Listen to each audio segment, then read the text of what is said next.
आज के समय में जो सरकार के लिए एक बड़ी चिंता का सबब बना हुआ है वो है कि सरकार जो इतना टैक्स कलेक्ट कर रही है उसके बाद भी सरकार पर कर्जा लगातार बढ़ता ही चला जा रहा है। सरकार की कमाई तो लगातार बढ़ ही रही है, चाहे फिर डायरेक्ट टैक्स से हो, इनडायरेक्ट टैक्स से हो, या फिर सरकार की डिसइन्वेस्टमेंट पाइपलाइन जो है, या फिर आरबीआई से 2.7 लाख करोड़ रुपीस का डिविडेंड हो। सरकार कमाई का कोई देखा जाए तो ऑप्शन छोड़ नहीं रही है। इसके बावजूद सरकार पर कर्ज बढ़ता चला जा रहा है। अब जो नए आंकड़े हमारे सामने आए हैं उस पर भी हम थोड़ा सा बात कर लेते हैं, थोड़ा डिस्कस कर लेते हैं। देखिए, पिछली तिमाही यानी कि अप्रैल से जून 2025 के बीच में भारत पर एक्सटर्नल डेट यानी कि विदेशी कर्ज 11 अरब डॉलर से बढ़कर के 747 अरब डॉलर के आसपास हो गया। आप ये समझिए कि उधारी 1.5% की दर से बढ़ रही है। अब आप ये सोच रहे होंगे कि भैया 1.5% की बढ़ोतरी कोई इतनी बड़ी बात तो है नहीं, तो आप जरा इसे इंडियन रुपीस में समझिए ताकि आपको थोड़ा सा वाइडर पिक्चर और क्लियर पिक्चर समझ में आए। इस फिस्कल ईयर यानी कि FY 2025 में भारत का जो एक्सटर्नल डेट है वो करीब 63 ट्रिलियन रुपए तक पहुंच गया है। अब इसमें दिक्कत क्या है? इसकी वजह से सरकार के, आरबीआई के या एक आम जनता के सिर पर चिंता की लकीरें क्यों आ जानी चाहिए? तो आप ये समझिए कि अभी तक भारत सरकार अपनी डेट का मैक्सिमम हिस्सा इंटरनल डेट में दे रही थी, यानी उसका मैक्सिमम हिस्सा, जो डेट का मैक्सिमम हिस्सा था वो इंटरनल डेट था। लेकिन इस साल जो एक्सटर्नल डेट है उसमें काफ़ी हद तक लोन ले लिया गया है, यानी कहीं ना कहीं भारत पर विदेशी कर्ज का जो बोझ है वो तेज़ी से बढ़ता जा रहा है, जो कि भारत की इकोनॉमिक स्टेबिलिटी के लिए बिल्कुल अच्छी खबर नहीं है। अब जो सबसे बड़ी बात है वो ये कि इस डेट का सीधा लिंक हमारे रुपए की स्टेबिलिटी से है, यानी जितना स्टेबल और मजबूत रुपया है उतना ही कम आपका डेट होने वाला है। अब ये मैं क्यों कह रही हूँ? क्योंकि आरबीआई के मुताबिक रुपए की डेप्रिसिएशन की वजह से जो डेट है वो ही 5.1 अरब डॉलर है। इसका मतलब समझ पा रहे हैं आप? अगर रुपया मजबूत होता है तो जो क्वार्टरली डेट में सिर्फ 6.2 अरब डॉलर का ही इजाफा होना था वो उतना ही होगा, ना कि 11 अरब डॉलर का।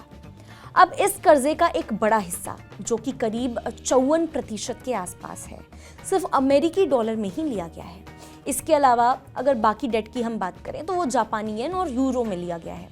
इसके अलावा IMF का भी हमारे टोटल डेट में लगभग 5% का शेयर आप मान के चल सकते हैं, और सिर्फ 30% के आसपास ही जो एक्सटर्नल डेट है वो रुपए में लिया गया है।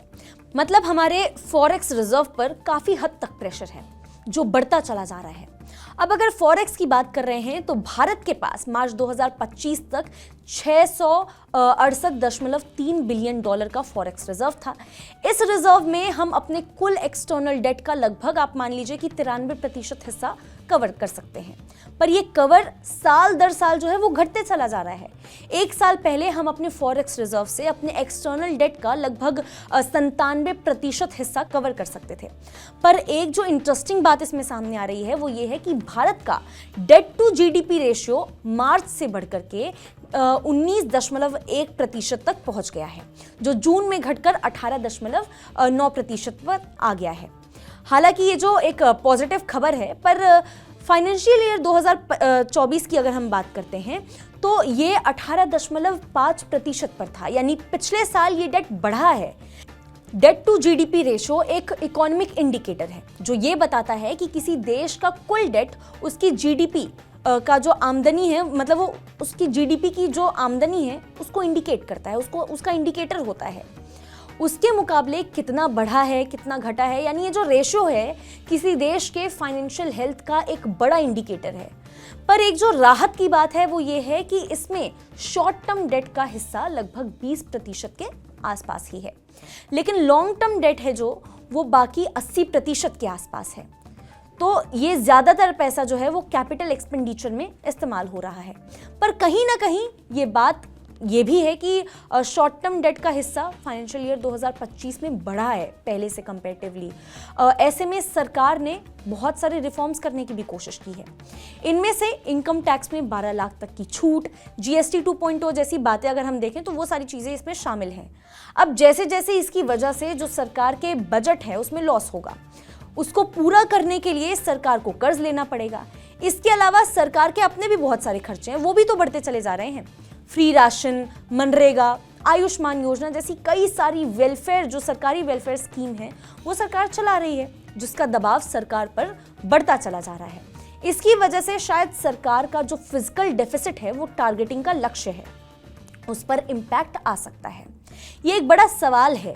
सरकार का इस तरह से एक्सटर्नल डेट लेना आगे एक बड़ी प्रॉब्लम क्रिएट कर सकता है।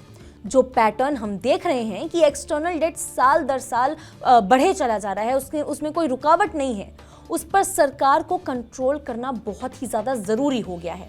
एक तो आरबीआई धीरे धीरे डॉलर से दूरी बना रहा है, और ऐसे में ये एक्सटर्नल डेट जो बढ़ते चला जा रहा है, सवाल ये है कि क्या ये सिचुएशन सरकार के लिए एक बड़ी प्रॉब्लम बन सकता है। आपका इस मुद्दे पर क्या सोचना है, आप इस पूरे टॉपिक पर क्या सोचते हैं, अपनी राय आप हमें कमेंट सेक्शन में बता सकते हैं। ऐसी ही और पर्सनल फाइनेंस, गवर्नमेंट पॉलिसीज और बिजनेस से जुड़ी खबरों के लिए देखते रहिए मनी 9।